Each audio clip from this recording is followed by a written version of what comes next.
আমাদের এই বাতিটা বিলিং করতেছে। স্যার যে গতকালকে ক্লাস নিল তার কিছুটা নমুনা এই বাতিটাই দিয়ে দিচ্ছে। ঠিক আছে, স্যার যে আমাদের ক্লাসটা করালো RMS voltage, peak voltage, DC voltage, এটা একটু ট্রাই করতেছি আর কি।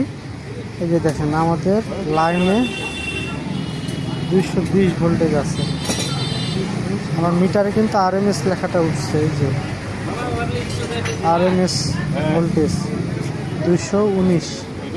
ঠিক আছে, আমরা এই সার্কিটগুলো কাজ করে থাকি।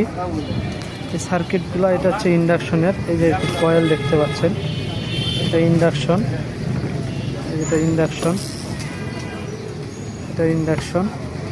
এখানে এই সার্কিটে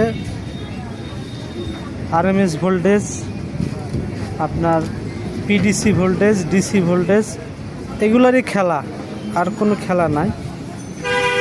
স্যার যে বলছিল পিক ভোল্টেজ আর line voltage, RMS line voltage 200 plus আর পিক ভোল্টেজ 300 প্লাস।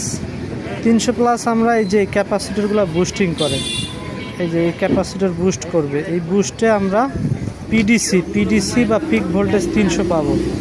ঠিক আছে, এই যে এখান থেকে এখানে আমরা এই যে ক্যাপাসিটর, আর এটা হচ্ছে নন পোলার ক্যাপাসিটর, শুধু আপনাকে পিক ভোল্টেজটা ধরে রাখবে বা ভোল্টেজটাকে বুস্ট করবে।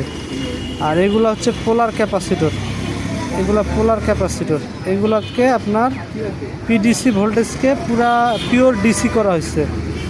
এখানে আপনার এই যে একটা ক্যাপাসিটরে দিক থাকবে, এই যে মাইনাস, এটা যদি আপনি উল্টা পাল্টা লাগান সাথে ব্লাস্ট করবে অথবা আপনার সার্কিট ব্রেকার পড়ে যাবে।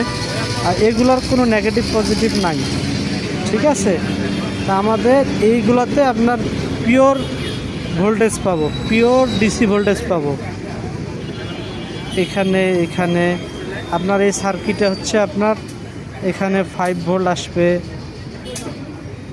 দিয়ে মাইক্রো কন্ট্রোল চালু হবে, এখানে ফ্যান আসবে 18 ভোল্ট চালু হবে, এখানে 5 ভোল্ট আসবে, এখানে হচ্ছে আপনার পাতিল সেন্স করবে। ঠিক আছে, এটা হচ্ছে ট্রানজিস্টর, এগুলো সুইচিং করবে। এই সুইচিং করে আপনার এখানে আইজিবিটি আছে, এখানে আইজিবিটি আছে, এটা ব্রিজ ডায়োড। এই আইজিবিটিকে